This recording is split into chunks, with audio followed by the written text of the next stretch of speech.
What's up, guys? I'm back. Had a little fun. While while you guys were taking a break, I went ahead and I cut out the dimensions for the thrust tube. And I got her mounted in. And I forgot one little thing, and you guys wouldn't guess what it was. Paint. I forgot to paint.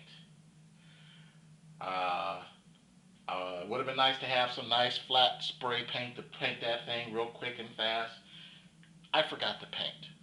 Now, hey, nobody's perfect. So I went scrambling through what I had over there in the shop, because my shop's still pretty much boxed up from after that big move I did.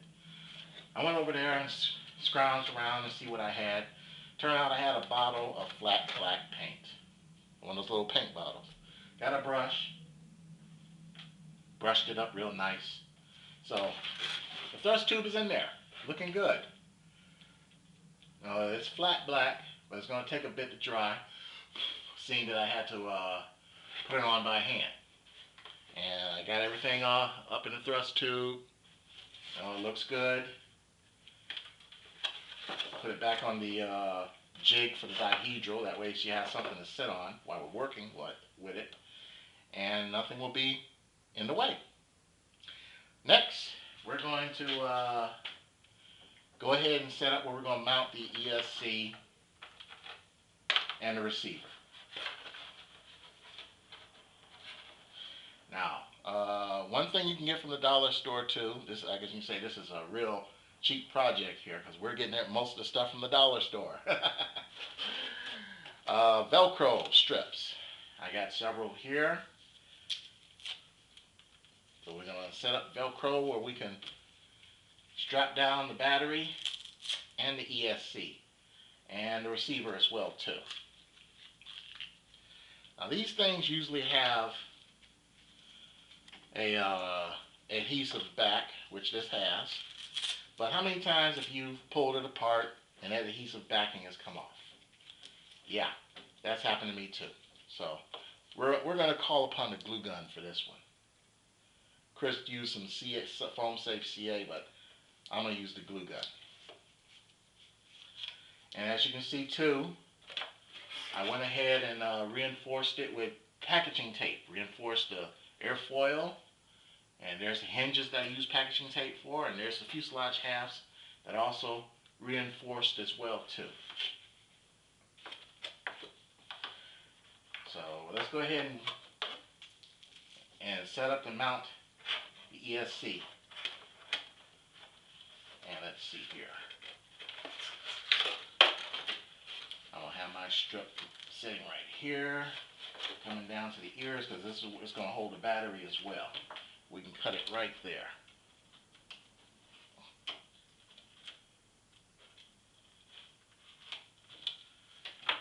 I got both ends on here, and when we mount the battery and the ESC and the receiver, we'll pull it off then. But let's see, we're going to take the tape, I'll put some glue on here, because it's got it, like I said, it's got an adhesive, but that adhesive comes off after a while. So we're prepared for it this time. Put a nice bead down the center.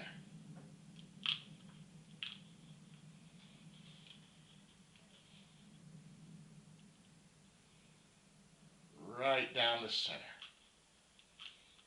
You don't need to go anywhere else but down the center, and that'll hold it.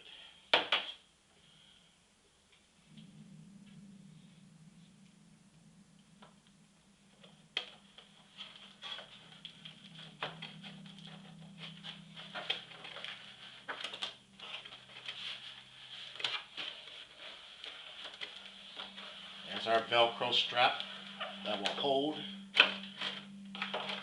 the ESC. In fact, let me see. Now we'll wait for it to dry, then we'll pull it apart. Yeah, we'll wait for that glue to dry, then we'll pull it apart. In the meantime, let me show you guys the radio that I'm going to use for this. Now, I've had this radio for quite some time, I got it from Hobby People. It's an Aerosport 5-channel 2.4 gigahertz radio. No, it's a broad spectrum. Now, this is a nice radio. Now, I know some of you guys do this. If you see a sale on something, like I saw a sale on this online. This had to be about, 3-4 years ago. Hobby People apparently was having a clearance sale. And they had this nice 5-channel radio. Guess how much it was? $29. I'm like, well, you can't beat that for a nice 5-channel radio, 2.4 gigahertz for $29. I bought it. And it's been in the back of my closet ever since. Like I said, that had to be about 3-4 years ago. I know sometimes you guys do that too. You see a deal, can't pass it up. You never know we're going to need one later. So, that's what I got.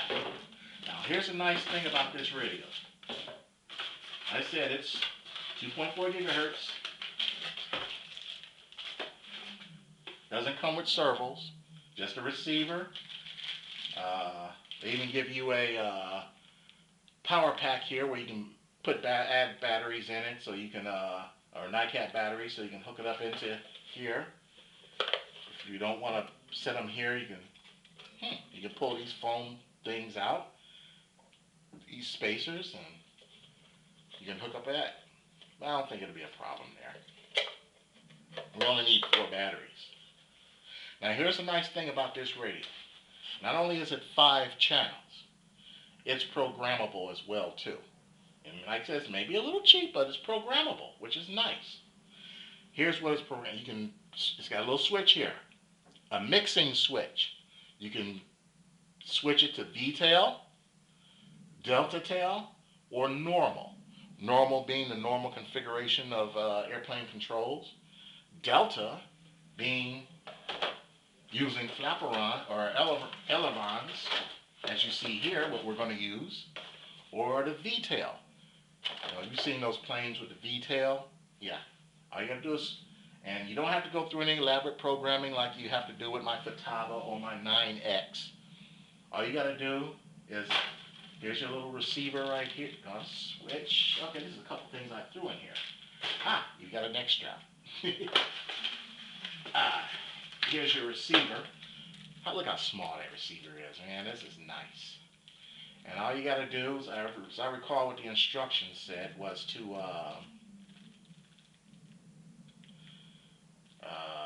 just plug it into the back. If you use a Delta, plug the aileron or the elevator into the battery port, the 5th port, and that's all you do. Simple. I gotta bind this little baby anyways before I get it all mounted up in here. It'd be easier to do it now than trying to do it when everything's mounted in here. So I got some batteries charging, and right now we're just gonna be setting things, getting it mounted, and we'll worry about that binding thing later. Before I get the fuselage all done. But yeah, this is a nice radio. And last time I saw this type of radio on sale, like I said, I paid about 3 or 4 years ago. And I was like, yeah, it's got to be 4 years ago. That's when I was still at the other place. So 4 years ago, I bought this radio, and it's been in the box ever since. But I paid $29 for it. Last time I saw this radio on the market, guess how much it was? $59.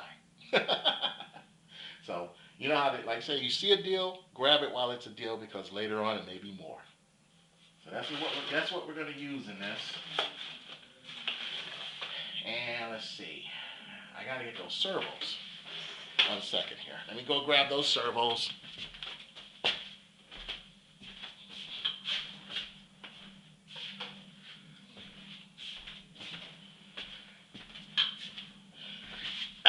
Yeah, I got some servos. Now, I would have already had the batteries, so I forgot to charge the batteries. In fact, I got them over there on charge now.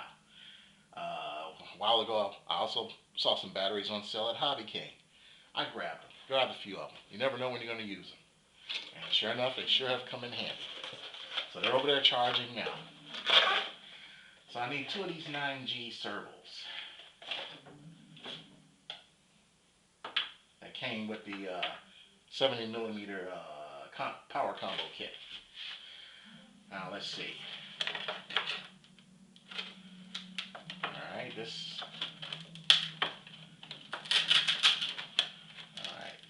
dry on this. Boy, that's some strong Velcro.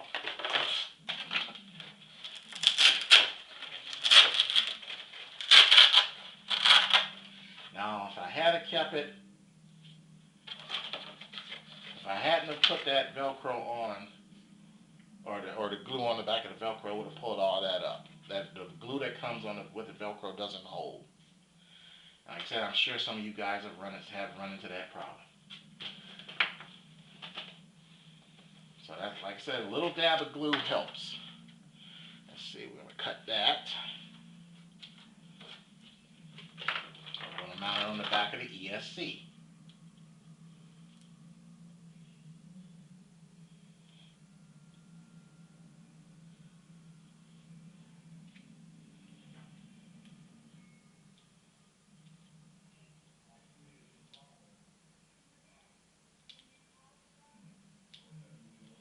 My fingers are... I clipped my nails today. I don't have any nails. I can't figure it out. I don't have any nails.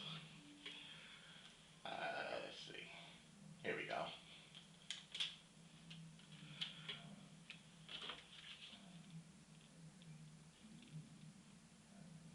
Dab of glue on the back.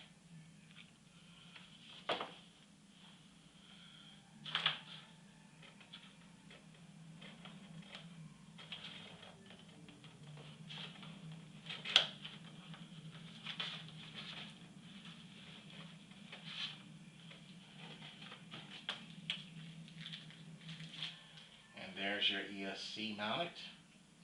Let that dry.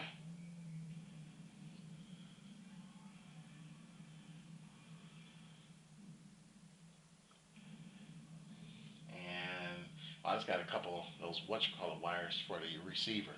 So when you mount it, your wires have to be like that. So a little bit of headache, but prevents brownout, which is good. Cut this one. Where'd me razor go? Where'd me blade go? Just had that blade. Ah, there it is. Right there under my nose.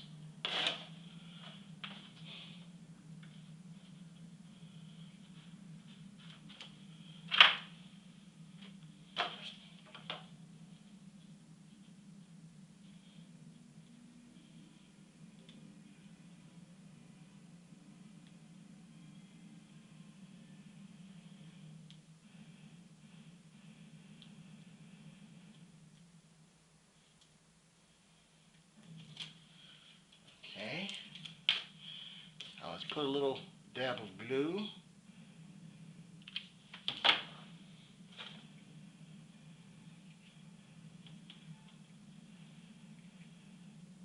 Let that dry. And the rest of this,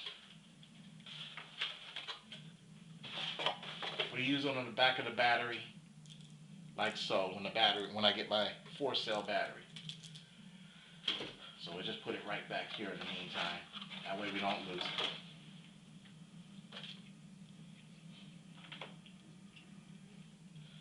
And let's see, we can keep this nice and neat by going ahead and plug in our receiver. Let's see here.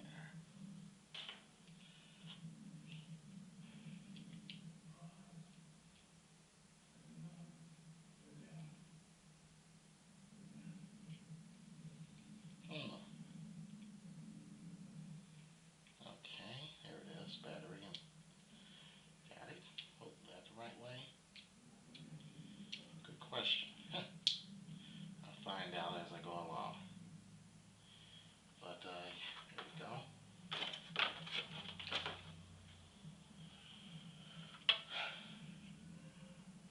I'll pull one of my other servers out to test it out, make sure.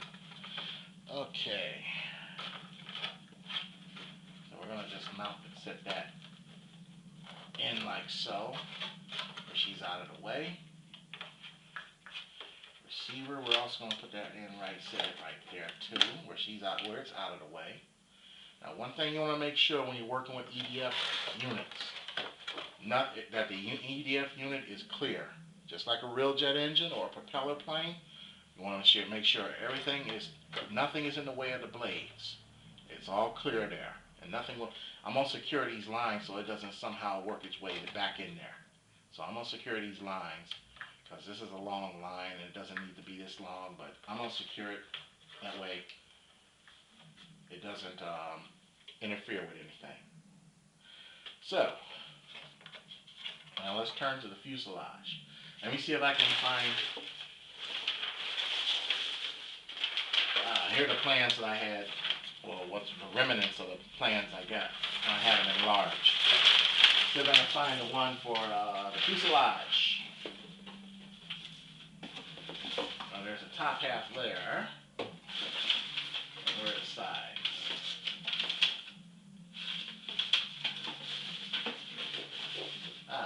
Yes. Here are the sides. I think that's the side. Nope, that's not the side.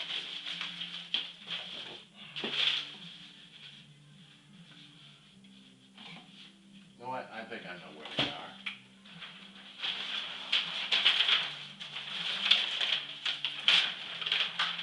Right here in the wing. There's your fuselage side, right there in the wing. I forgot. And as you can see, there's your CG markings right here. So we're going to keep this part. And we'll throw that back over there. And that. But like I said, this is real simple, as you can see. Now,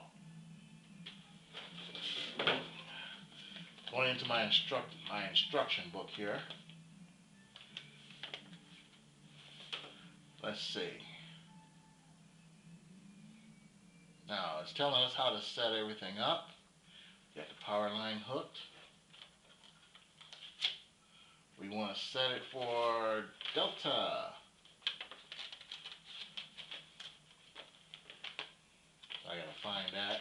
Don't forget we gotta bind this baby too. There's our binding instructions.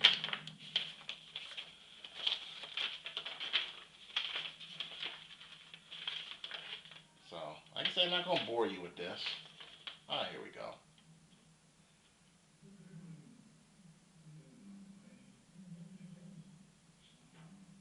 So, okay.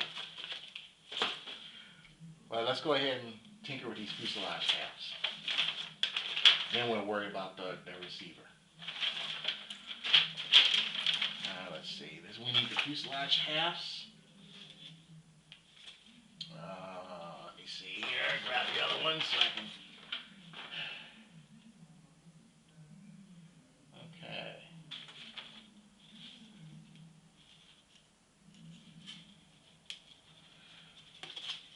Now I'm going to have to cut some auxiliary air intakes into these. That I did forget to do. That's no problem. Like I said, we can deal with it.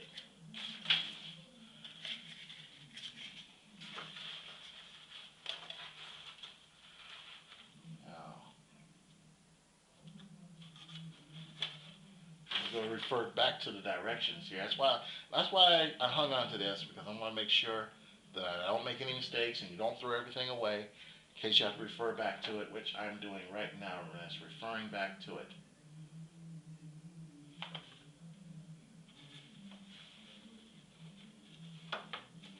Huh, did I cut those correctly? Appears I did. Well, if not, I got plenty of left over. I had to. Yeah, I did.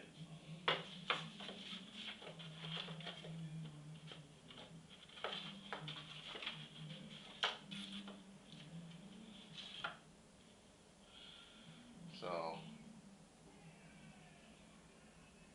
well, that's why you refer to his videos in case you have any problem. And I think I'm going to have to refer back to a couple of the videos to make sure that I don't have a problem here. That's okay. That's what they're there for. So, I'm going to go ahead and upload what we got so far, because I don't want to keep you guys waiting, and I don't want these videos to be super long. But this is what I got going so far. There's our fuselage half, or the top of the fuselage there, or the sides. And this will be the top. Once I get a couple things ironed out on that, that'll be our top. So they got to cut out a section for the cowl to get up in there too, or I should say for the EDF to be able to fit. Then we're gonna put our cowling up in there, our canopy.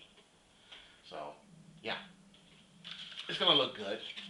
Right now, just mocking it up so you can get, just to give you guys a little anticipation here. See, we're coming along. All right, hey, I'm gonna make a couple more videos. We're gonna spend the weekend playing with this, okay? Because right now it's going on 8 o'clock Saturday night. Not bad. We come a good ways, but we're not gonna rush it. We're gonna take our time. We'll make it last, and we're gonna have fun. So in the meantime, we'll see you guys later when I do part 3 of this video. Later.